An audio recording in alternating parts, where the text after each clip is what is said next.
Yeah, so hi everyone. Thank you so much for joining today's webinar. We're very excited for today's topic on inequality and climate change. Before I begin, I'd like to ask everyone to mute themselves upon arrival and to avoid using the chat function as it interferes with the screen readers some of our participants use. If you have a question, please note it down as well. We will have discussions at the end, so you can ask whatever questions you have. Now, I would like to introduce our presenter. So Daniel Boyco is a climate change policy specialist at Oxfam Novib, where he is part of the climate resilience and climate and inequality subunits. Before he researched disability advocacy for Leiden University, focusing on developing countries, particularly in Africa and Asia. He has been a member and contributor to the PIRL Project since 2019. He is currently supporting the construction of Oxfam's advocacy narrative on climate change and multidimensional inequalities. So thank you so much, Daniel, for having us today and for us having you. And we're very excited. So the description of today's webinar is for this webinar, Daniel Boyco will be presenting the current status of the ongoing construction of an Oxfam narrative on inequality and climate change. We know that climate change is the biggest issue faced by humanity today. This climate crisis exacerbates existing inequalities and creates more poverty and food insecurity globally, particularly for those least responsible for it. An intersectional approach can help us see how climate impacts are felt unequally by people worldwide, depending on their positionality within existing power relations, such as gender or disability. That is why an intersectional or multidimensional approach to inequality is necessary to understand and address the climate change and inequality nexus properly. So it's a lot of it's such an important topic, and we're very happy to have this topic be brought into the PIRL project, as it's very relevant for the climate today, pun intended. And just right before we continue and I give it off to Daniel, can everyone see the transcripts on the screen? Yes, I can see it. Perfect. Okay, I just want to make sure that everything's accessible. And we will also be posting and recording this session. So it will be on our YouTube channel. So if anyone has missed anything or wants to send it to someone, we will have that ready by the end of the week. So on to you, Daniel. Thank you very much, Leiva. So hi all, we're very happy to be here presenting our inequality and climate change narrative. A word of warning, I have created this presentation thinking of in the interest of the PIRL Research Institute, which I know is a disability institute, but I'm going to be talking a lot about different things. So at the same time, I'm going to be trying to go slowly to make things as clear as possible. So let's begin.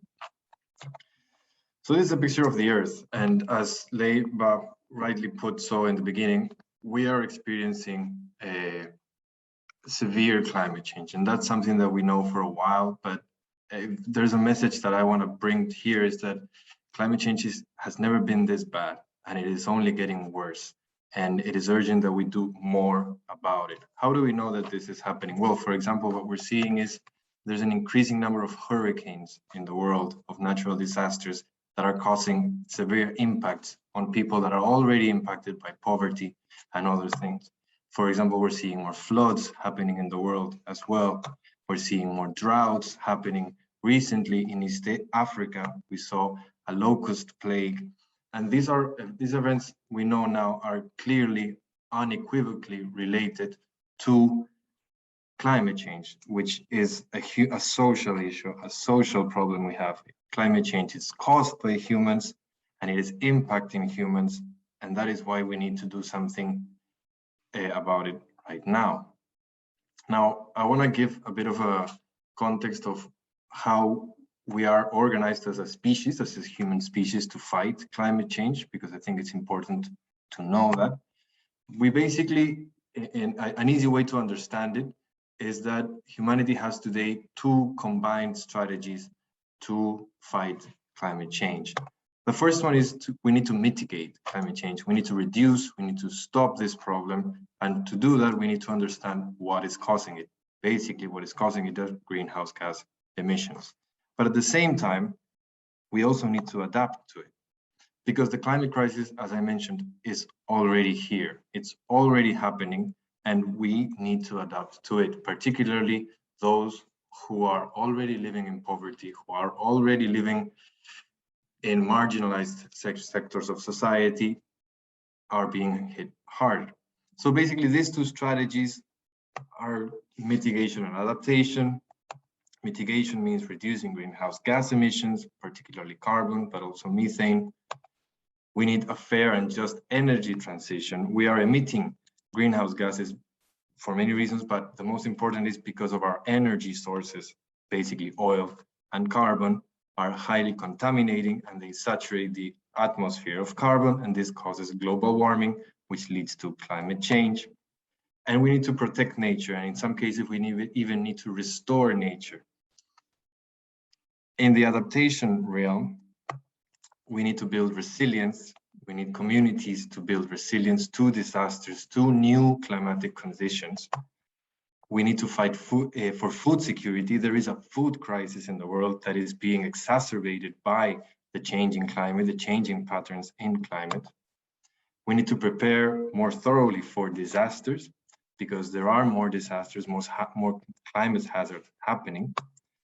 And there is a migration climate, and it's going to get worse. There will be more climate migration in the future because, as we know today, especially because last week we heard from the IPCC that it's very likely that we will not make the 1.5 mark, and we will see the climate warming up to almost 3 degrees, which is extreme. What is climate justice? Well, at Oxfam Novib, we are a human rights-based approach. So we approach things from a human rights perspective, meaning that mitigation and adaptation need to be framed in human rights. Now, of course, how do we do this in practice? How does this turn into a practice? Is one way of doing it is something that I have come to explain today. A very useful tool that I find to understand how mitigation and adaptation, how fighting climate change needs to be inclusive is intersectionality.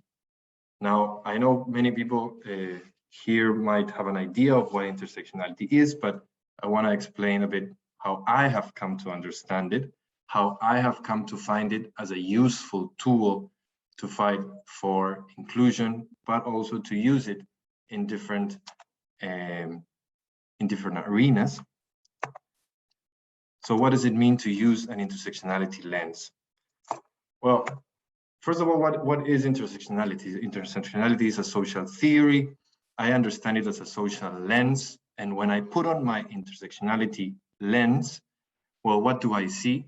I see that people's identity seems to be created based on categories, right? We seem to create these social categories of who we are. For example, we all have an age. I am 34. We all have a gender. We in certain contexts, certain characteristics might matter more than others. So these categories are saturated with contextual meaning, right? Being a woman in certain contexts can have drastic consequences for the life experience of a person than in some other context. Being a woman in the Netherlands is different than being a woman in rural Kenya, for example, just to give an example. And the other thing that I find very useful about when understanding intersectionality is that even though we perceive these categories to be separate, we perceive a person to have a religion on the one side and gender on the other. In reality, they are completely interrelated. These are all parts of a single person's identity. And that is really important because when we're talking about life experience, when we're talking about exclusion or inclusion, this matters a lot. Why? Because as I've mentioned, the categories that intersectionality explains to us make up our identity and others' identity. are filled with social value, are filled with expectations of what we need to do, expectations of what we need to be. A very easy example is age. For example, when you are 10, you're expected, there is some expectations of you, and when you're 40, that changes. And the same goes for gender, the same goes for many other categories, as I mentioned, that are highly contextual. And what happens when we act upon this value, these things that we feel we know about others? We marginalize, and marginalization happens, exclusion happens through these categories. And that's why it's interesting, it's important, I think, to talk about the intersectionality of social inequality. And I think this is very powerful, and it can tell us a lot. Now, I know that the PIRL Research Institute is a disability research, so I want to share just briefly, and I won't take too much time on this, on my own personal experience doing disability research. I've published 2 papers about it, and they can tell us a bit of how to use an intersectionality lens. Now, the first concept that I developed on intersectionality with William Elbers and Auma Okwani was on intersectionality and inclusion. And for that, I traveled to Cameroon, and we looked at the disability movement in Northwest Cameroon. And basically the questions that we asked were, who is included in this movement, who is invited to participate, and who is not?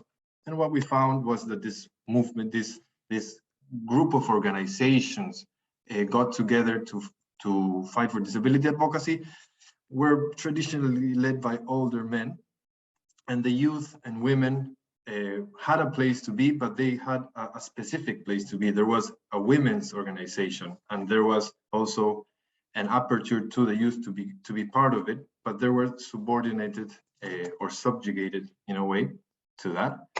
And the other very important finding of this research was that impairment types matter, right?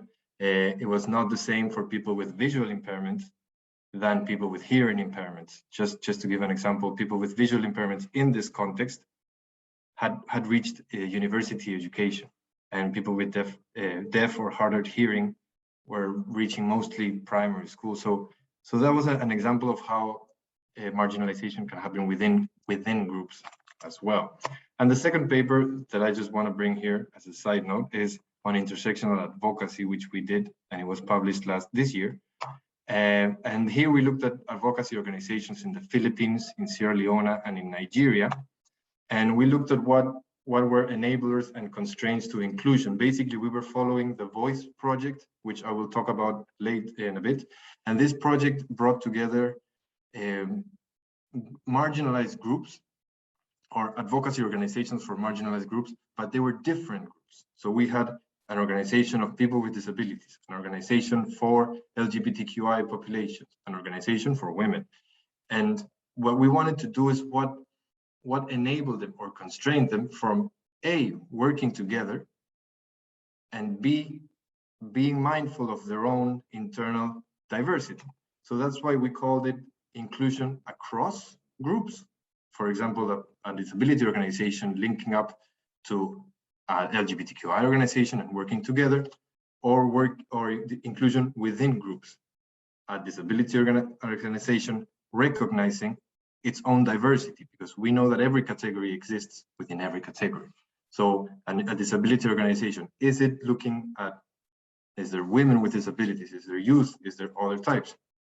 What we found was that awareness, having a specific mindset, and leadership were key enablers in inclusion, and discrimination, fear, and donor perceptions were the constraints. So this is just to give a bit of context of how we can understand intersectionality. Now, what can intersectionality tell us about climate change? Well, a lot, actually. It's surprising. It's such a powerful tool. To begin with, we can say, for example, let's begin with the concept of carbon inequality. And I know for people that have visual impairments, this slide might be difficult to see. So I'm gonna go through it verbally so that we can all understand. This is a graph, and they call it the dinosaur graph, and it comes from an Oxfam report that came out recently. It's called Tightening the Net, Implications for Net Zero Targets, Land and Food Equity. And if you see my mouse, on the right side of the graph, what we have is the richest 5% of the world, the richest people in the world. And you see the green bars that are high, high, high on the right side of the graph. And these are the emissions that the people emit. Now, what do we mean by emissions? Well, everything we do in our lives, especially in the modern society, contributes to global warming. It produces emissions. Just to give an example, you are preparing your meal. You heat up your stove and to cook your meat, to cook your meal. That produces emissions. That burns energy, and that contributes to saturating the atmosphere with carbon. But of course, not everybody contributes as much. Why this graph, what it tells us is that the richest people in the world contribute much more. Why? For example, transport. If a person uses public transport and goes with the bus, that is a low count of emissions. But if I go by plane every week, wherever I want to go, that is a really high contribution to climate change. If I have 10 houses and they are all really big, that is also a really big contribution to climate change. Because in the same graph, if we go to the left and we see the poorest 5%, you see that the graph is really small. The lifestyle, the livelihood of the poorest people on the planet contributes really little. And this is true for countries as well. The poorest countries in the world really contribute really little to climate change. They are not the responsible for this catastrophe. It is the richest countries, and it is the richest people who, at least the richest 5% alone, is responsible for almost 40%. And the 10% richest is almost half of the total emissions. So what does this tell us? Is that not every humans are creating climate change, yes, but not all of humans are creating it equally. And this has severe consequences on how we fight climate change. For example, the cost of mitigation. Who should pay for it? This graph gives us insights on that. But also, it's not only about who is causing climate change. It's also about how it is impacting climate change. So we talk about climate impacts. At the beginning, I mentioned floods, I mentioned droughts, I mentioned pests, these climatic impacts, these hazards that are increasing in number, hurricanes. We're seeing much more hurricanes. Nicaragua this year saw 3 hurricanes, and they're the biggest hurricanes that ever hit Nicaragua in its history. Now, these impacts of climate change are not equally distributed as well. Some are more impacted, some are disproportionately impacted. And for example, those who contributed less, the poorest sectors of society, are getting the hardest hit and are less prepared to actually take these hits. Some are more exposed to these climate hazards. Why? Well, I can think of 2 ways. The first one is proximity to nature, or exposure to nature, or dependency on nature. We see, for example, rural communities, agricultural communities, food producing communities are more exposed. And the same goes for indigenous peoples. So proximity to nature or dependency on nature creates more exposure and more vulnerability. And at the same time, we also see, and this is where intersectionality can help us a lot, we see that existing systems of oppression put certain groups, put certain people in more exposure to climate change. They make them more vulnerable to climate change. And that is really important, because then what we know is that climate change is exacerbating intersectional or multidimensional inequalities, and this is creating an even bigger injustice. So the important thing, the lesson here, I think, is to know that climate change is not happening in a vacuum. Climate change is happening over social systems that we have created, social systems that create those in advantage and those in disadvantage. And when the climate crisis hits, these inequalities are exacerbated. And that is really important to know. Just to give an example, in the case of women, women's exposure and vulnerability to climate change is exacerbated, for example, because they have traditionally less access to resources, less access to education. The rates of analfabetismo, that you don't know how to read and write, is higher among women. And this creates, for example, less ability to plan ahead, to access climate information, to access weather forecasts. And this creates more vulnerability.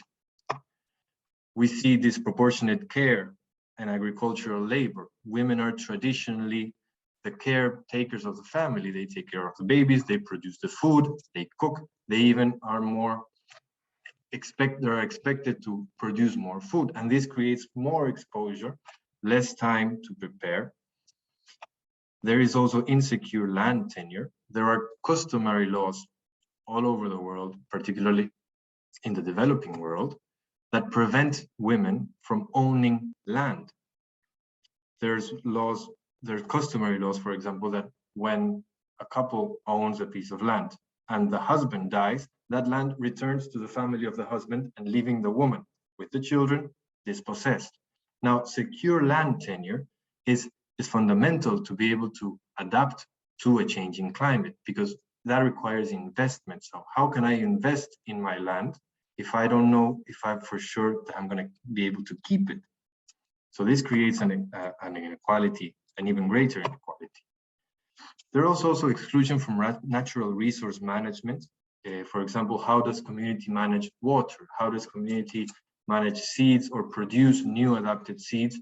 Women are often excluded from these processes, and this creates greater vulnerability and exposure. Women are also stuck in the less profitable end of the value chain. Even they are marginalized from profit-making activities. So there is a lack of cash. Now, when disasters hit, you need cash. So that is also a great disadvantage. And they are also less free to migrate because, again, of social norms that make men more able to simply move.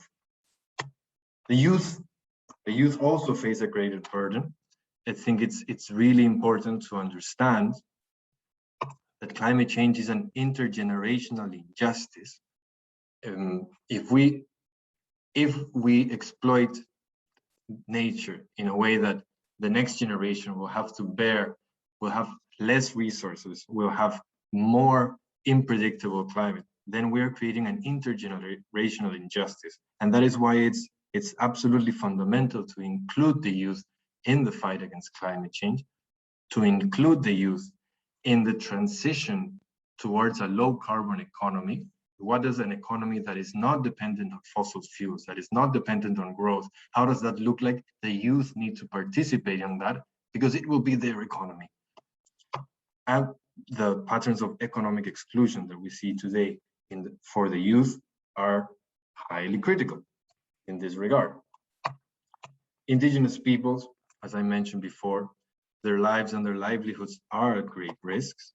They have a way of life that is based on a close relationship with nature and traditionally have had a sustainable use of natural resources, but these livelihoods are severely threatened today. For example, by deforestation. Indigenous people have lived, for example, in regions like the Amazon or other rainforest areas of the world, and that forest has been kept. But when we have seen that there has been a land transfer from the indigenous communities to these extractive companies, then we have seen the disappearance of the forest, contributing massively to climate change, but also destroying the livelihoods of indigenous peoples who depend on the forest. So this is, again, injustice over injustice. And as well, traditional ancestral knowledge, which is proven, it is recognized as a source of resilience and a way to mitigate climate change, is now under threat, is highly threatened. So that is even worse. So we can see now how climate change is adding on to a historical marginalization. Colonialism has been and continues to be a severe blow on indigenous people, and climate change is only making that worse. So, as I mentioned, I know that the PIRL Research Institute is on disability. So of course, what about people with disabilities? Now, Oxfam doesn't have that answer because Oxfam is not a disability organization per se. I have a few examples later on how Oxfam actually works with organizations of people with disabilities, not too much, not a lot, because there is no expertise, but there is a link between climate change and the special vulnerability of people with disabilities. For example, in everything I've said before, women, youth, and indigenous people, there are people with disabilities within these groups. And the fact that if we are not talking about it, doesn't mean that they're not there. And the question now for me as well, that the question that I bring to the PIRL Research Institute, and I would like to hear from you as well, from those who are here, is are people with disabilities talking about climate change, about how people with disabilities in rural communities are impacted more? And are we making that link, that connection? So I want to just give a break here and see if there's just some questions or comments so far, because I wanted to make this session a bit interactive. If not, I can continue, but I'm going to stop sharing my screen so I can see everybody. Oh, there's a few of us. Hi. And there's quite a few people here now. Thank you, Daniel. For those of you who joined a little bit late, my name's Lynn Coburn. I'm one of the coordinators on the PIRL project. And as Daniel said, it would be really interesting to have your comments, reflections on anything he said so far, particularly about how people with disabilities or even researchers with disabilities and research teams on climate change are including disability issues. So if you would like to make a comment, feel free to put up your blue hand, or you can turn on your camera and put up your hand visibly, and we will recognize you. I think we have enough people here that we have to be careful about who becomes unmuted, but we'd love to hear from you.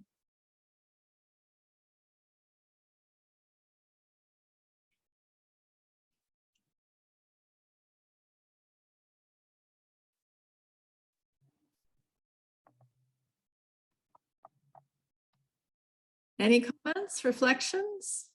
I see also Che Diedone has wrote on the chat, so maybe Che, you want to come in and explain a bit more your question or your comment.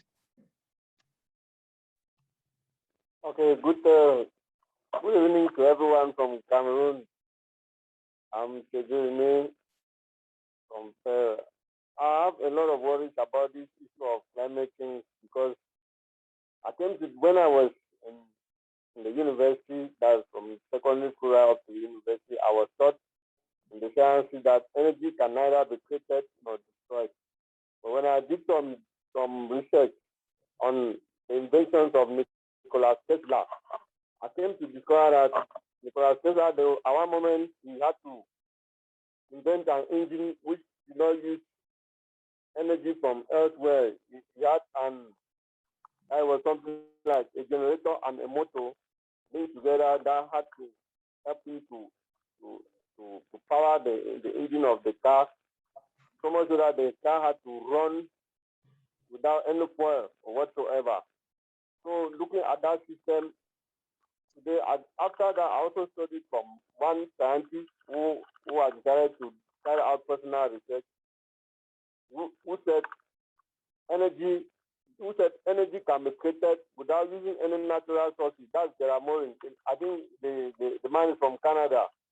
So he actually did his invention on his own. I watched he actually did the motor that he built and the generators and all the light. I was so fascinated, and I had to change my mentality of what that is allow her to go contrary to what I've been taught in school concerning the issue of energy. So I came to discover that the human beings that because of greed, they have decided to cause pollution, to destroy the earth. Meanwhile, energy can be created without actually tampering with the natural originality of the earth that way. Thank you. Thank you, Che. Welcome.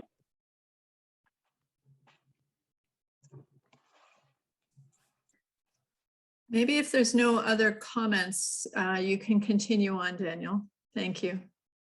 Yeah, maybe I can also respond to Che's comment, because I think this is a highly critical issue. Like, how do we create energy? Because as I mentioned, our whole lives require energy to run, and what we need, like in Oxfam, what we support is that we need, as a society, as a global society, we need to transition to a low carbon economy. And that the question of energy is critical there. A low carbon economy is an economy that is a circular economy, a human economy, and the amount of emissions that comes from that is highly critical. I don't know if there's a way to produce energy without using natural resources. I doubt that that's the case, but we can transition towards renewable energies, energy sources that are cleaner and that provide as well a standard of living for people. The important thing, and I think that the issue of energy is critical here, because again, the issue of the energy consumption across the world is highly uneven. And countries, for example, Che, I hear you come from Cameroon. Countries like Cameroon historically have a low energy consumption, and countries like the UK, for example, the US or China, have an extremely high consumption of energy, an extremely high contribution to pollution. So when we talk about the transition to a low carbon economy, we need to take this into account. This has to be very, very much taken into account. So thank you for that comment, Chair. Welcome, sir. Thank you too. I actually have a question, or not even a question, but it's kind of goes off what Shay said. He said the earlier we go back to Nikola Tesla's inventions, the better. But Nikola Tesla, he was an innovator for his time, and so we look at the countries that are increasing their their emissions, and we see the States, we see the UK, we see these countries that are at the top of innovation, at the top of innovative discoveries. And so when do we balance, scientific discovery, innovation, economy, and climate change emissions? Like, is there a balance that we can make or create through that? Like, if we care more about the earth and care more about how climate change is progressing, do you think that civilization would regress back? That's a bit philosophical, but oh, it's a super good question. Well, what would you say as regressing? No? What is regressing for you? That's my question. That's true, but what I see is like he brought up Nikola Tesla. I think of Tesla, the company, and them, going up to space, them doing interesting things that, create emissions. But in my head, I'm thinking of the Indus Valley, civilizations, so thousands of years ago, they were innovative and they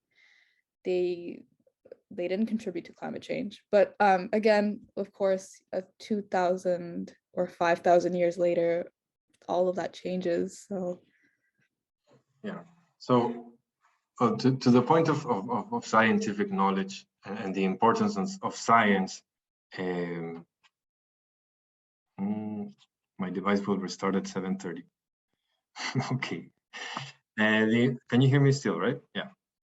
So when we talk about scientific knowledge, well, today there is a wide recognition that scientific knowledge definitely is a major contribution. We know that climate change is happening because of scientific knowledge, because of that. But there is also recognition that scientific knowledge must come hand in hand with indigenous knowledge as well. And this problem, because indigenous knowledge has come from the context, from nature, from the relationship of nature, and we need to acknowledge its importance in the fight for climate change.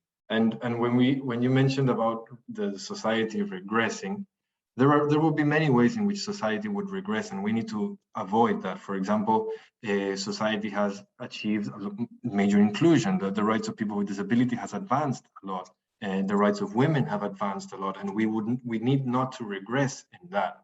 But we do need to downscale a bit, no? Is it necessary to go to space for Tesla? No, which was the millionaire that went to space? Was it Tesla's CEO? What's his name? Okay. Yeah, but he's good trying to. Is it necessary for that? Like all that pollution for that achievement? I think there is a conversation we need to have about consumption and consumption-based emissions, and how the lifestyle of people in developed countries could be different. How we frame that positive, how do we degrow our economies, frame it in a positive way that we transition to a better society, a better economy that is not as polluting as the one we are here. And how do we make that transition inclusive? How do we make that transition strong in women's rights and youth? Because again, the question of youth is very important, because this is a problem that the youth is going to face. I don't know if I've answered your question in any way. No, yeah, no, you have. But like, I guess I think a segue for your next part would be like, what can we do as people who are, who are not creating the emissions? Where like I, as a youth or someone, I'm not in that 10%. I'm not that rich. So, what can we do, like, if we're not creating the emissions? So I think that's your next part, isn't it? I'm gonna share with what I'm doing. So what can we do, or what can Oxfam? I wanted to come and bring some Oxfam initiatives, or initiatives that Oxfam is involved in, to pick up your brains on how particularly groups, people with disabilities, but also youth, can be included. For example, at Oxfam, we are supporting the World Climate March.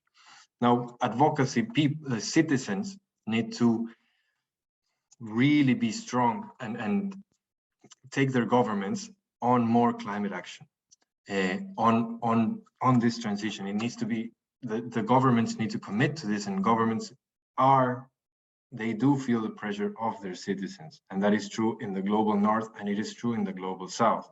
So Oxfam is part of a coalition that supports the World Climate March, which is going digital this year because of COVID. But you can join. You can go to worldclimatemarch.org and you can participate there. I think you have to submit a video, or you have to present your own case. I think, for example, this is a good space for people with disabilities to raise their voices in climate circles. I actually believe that climate advocacy is not taking people with disabilities seriously enough. And perhaps people with disabilities are not talking about climate change as much as they should. So participating in this sort of spaces can be quite important. There is also the Voice initiative. Voice is a project by Oxfam and other organizations as well that gives grants.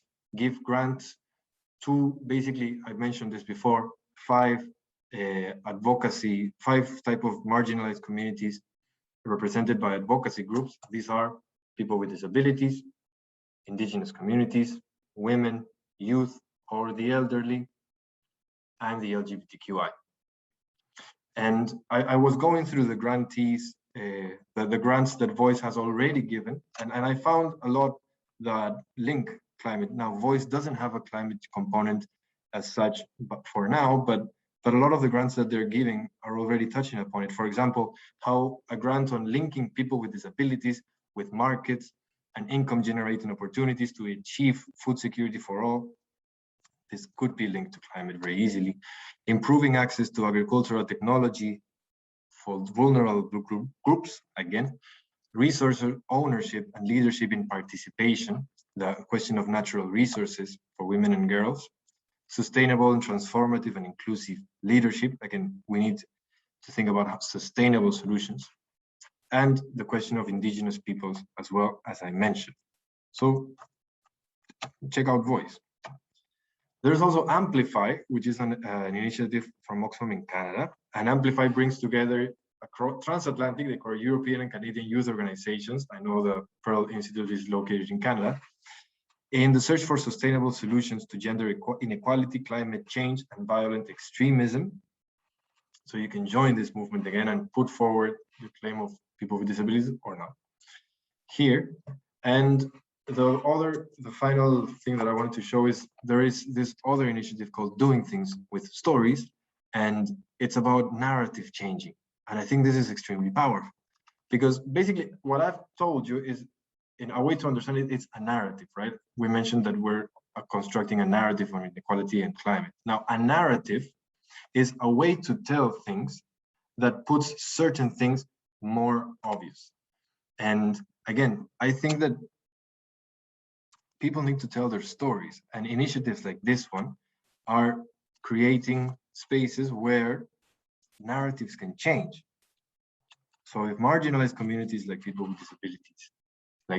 with disabilities in Africa or in other contexts share how they are being impacted disproportionately by climate change, or share how they are not being included in the fight against climate change in their countries or globally, I think that can be very, very powerful. So I believe there's a lot of opportunity there.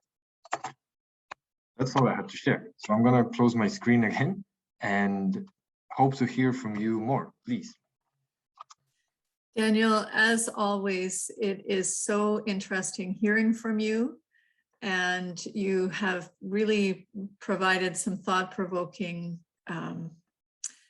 ideas, I guess. I made a list of all the things that we need to do, those 4 items that you've just included, but I'm also thinking about how perhaps in our PIRL work and other work, we need to be more intentional about recognizing the actions that we're taking related to climate change and climate justice in particular. You know, it's language that we don't always include in our writing. So I will challenge all of the PIRL folks here to help us think about that. How do we continue to deepen this conversation? Comments from people?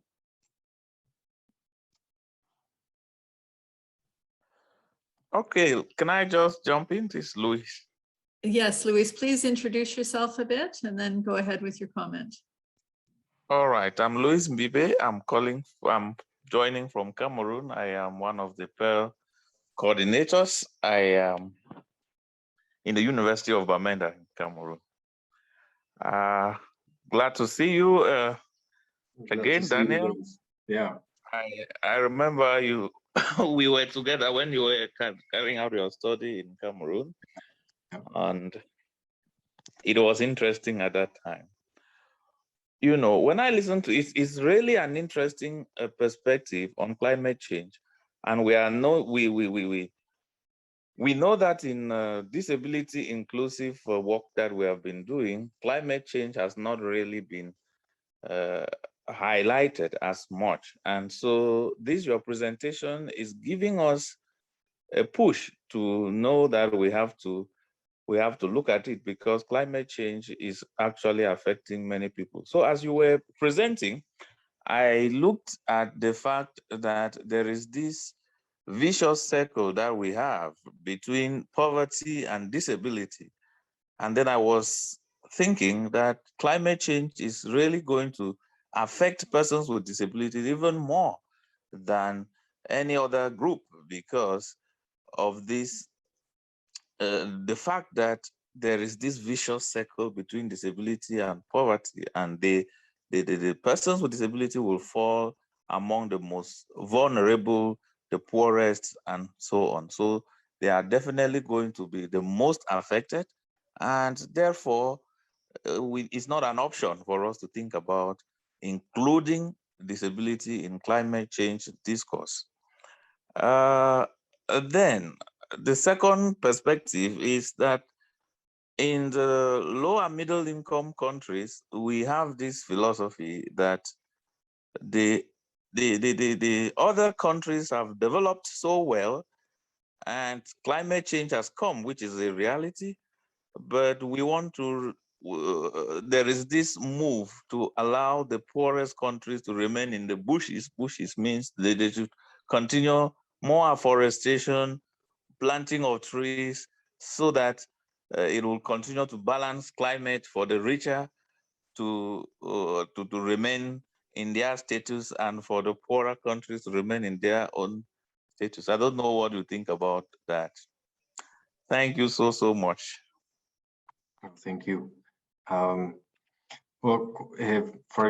first, related to the disability and poverty vicious cycle, it's true what you mentioned. Climate change has the potential, and it's already making things worse. Climate change is already making us recede on the efforts of poverty reduction. And as well, it's for developing countries as well, like the efforts of reducing poverty within a model that causes climate change is simply causing more poverty in the future by trying to fix it now. So that creates an even more a more problematic issue. And on the second point that you raise on how to fight climate change and what is being asked about developing countries, it is true what you mentioned. This is something that developed countries primarily need to, when we think about reducing consumption and consumption-based emissions, when we talk about downscaling our economies and transitioning to a low-carbon economy, this is something that is a responsibility primarily, personally, I believe, of developed countries, because they are the ones that are contributing the most. But at the same time, we need to, as developing countries, poor countries, need to think of economic pathways that are sustainable, and that is quite difficult. Now, one final point, which Luis, you made me think about, is that another issue of complexity is that climate mitigation measures, for example, you mentioned reforestation, can also do a serious damage to issues of inclusion. For example, the indigenous people being displaced for reforestation projects. No, this idea, for example, we just need to plant trees. We are seeing an increase of land requirements for climate mitigation purposes. And that can create, when we talk about inequality and climate change, we also need to talk about inequality and climate measures and how climate measures impact disproportionately some over others. Yeah. Thank you, Daniel. Nicolette, I see that you've put your camera on, so I'm taking that as a sign you'd like to say something. That's correct. So my name is Nicolette. I'm a colleague of Daniel in Oxfam Novib. And there's one thing that I think can also be concluded from the presentation of Daniel. It's that emphasizing the intersectionality, it is not just people with disability, but it's the solidarity that also should be there to fight this injustice that affects the more marginalized and discriminated people much harder than other categories. So I see still too little collaboration in that sense. And I hope that this presentation also shows if only people with disabilities are going to fight for it, their voice is not as strong as seeking alliances with the intersecting discriminated and disadvantaged groups of people in climate justice. So that was just a thought that I wanted to put on the table. And a very important one. Thank you for sharing that. Yeah, I think Daniel always helps us think deeper about intersectionality and what we can be doing as advocates, as allies, as disruptors, as people who are trying to really create some significant change. So thank you for those comments, and welcome back, Daniel. Yeah, I had a moment. I came back. Okay. Thank you. And thank you, Nicolette. Liba, I see your hand is up. I'm just wondering if anyone else has something to say before we, anyone who hasn't spoken yet would like to say something?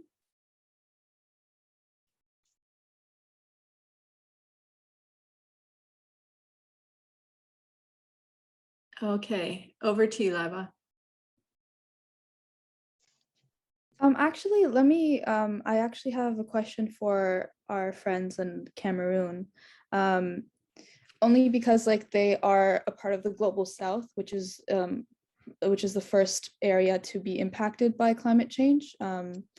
So how has climate change affected their livelihood so far, disability or not? I'm actually kind of interested in that because climate change affects like a lot of things, food, just the weather, etc. Like I understand that a lot of our friends have like a lot, like rain has been affected, you know, internet has been affected by climate issues. So Maybe that would be a topic for another webinar, actually. Yeah, I think it's a complex topic, and there are many responses, and there's some interesting work that's being done in Cameroon as well as in other places. So maybe, I mean, not that I don't want to hear from anybody, but I think it would be useful to have more time on that question. Yeah. And then my other question was how Daniel said that we should go back to indigenous knowledge of how to operate, you know, like how to live. And so we know that indigenous people all over the world are very marginalized. So how do we raise their voices? How do we tell them to teach us about climate change and what to do about climate change? Like, what do you think, Daniel? I actually was very curious to hear about people in Cameroon of if they are feeling that climate change is impacting them. Yeah. Maybe we can give them a bit of time to see if somebody answers, and then I can go to your question. Yeah, of course.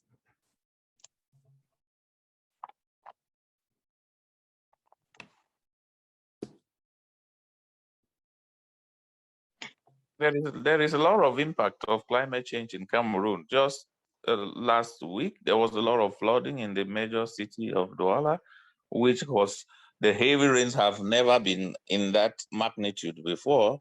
And in the northern regions, you have extensive droughts that hamper the production of food, and therefore people get hungry because they are not able to cultivate. There is no rain, and there is a lot of dry lands and so on. So there is just a lot of impact that if we want to share, you will discover. When I was a little bit younger, the rains were not as heavy as they are now, and that has affected a lot of food production and so on. Let me just end there. I think Veronica wants to say something as well.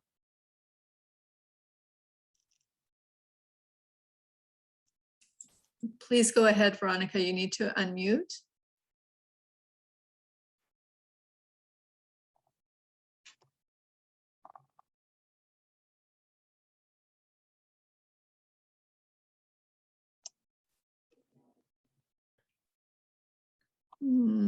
Maybe she's having a bit of connection problem.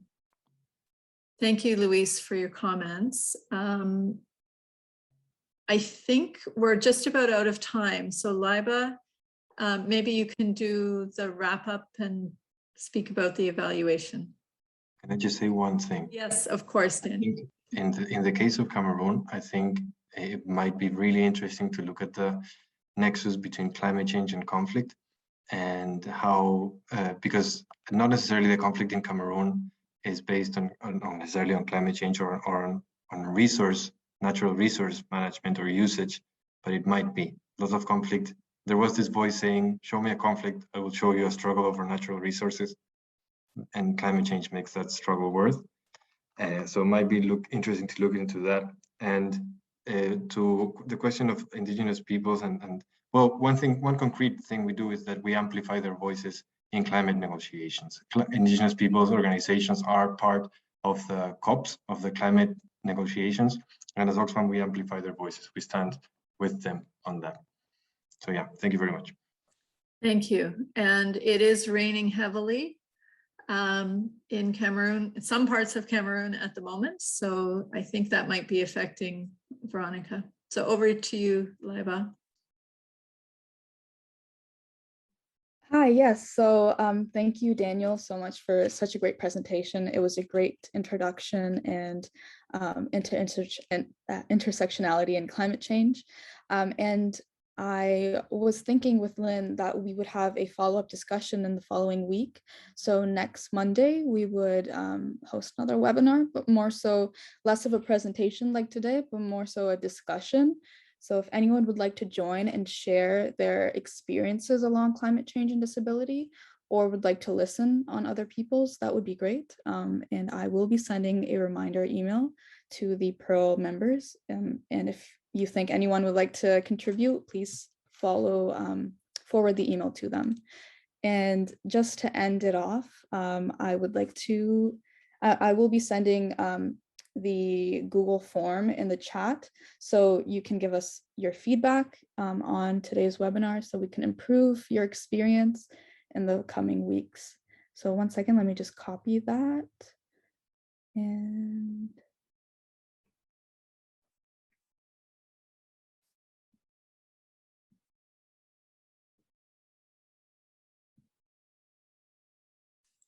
yeah, 1 second, sorry. We particularly thank those of you who had to take extra efforts to join us today. We know that in many places of the world, it's really difficult to join a Zoom call, and we really appreciate the efforts that you've made. So thank you. Yeah. And so I've attached the Google form. If you can please fill it out, it shouldn't take too long. That would be great. And thank you everyone for joining. Yeah.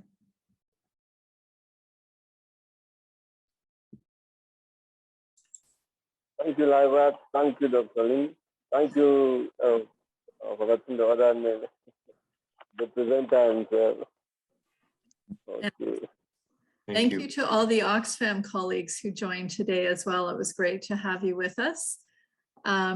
We will stop the recording now, but we'll stay on the line for informal discussions if